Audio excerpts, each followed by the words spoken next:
Deyirəm Fuad, qış gəldi, şəbniş başladı. Şəbnişlər əsas payız və qışın uzun gecələrində bizdə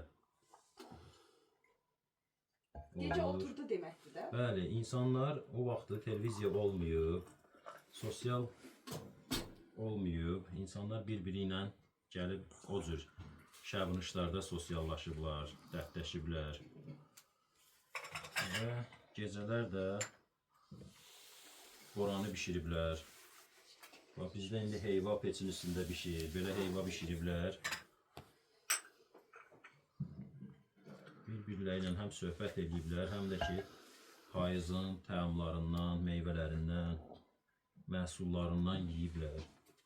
Nələrimiz toxuculuqla məşğul olardılar. Bəli, bir qıraqdan oturub kişilərin söhbətlərinə qulaq asa və toxuculuq işlərini də görüblər uzun gecələrdə. Buyurun, nuş edin.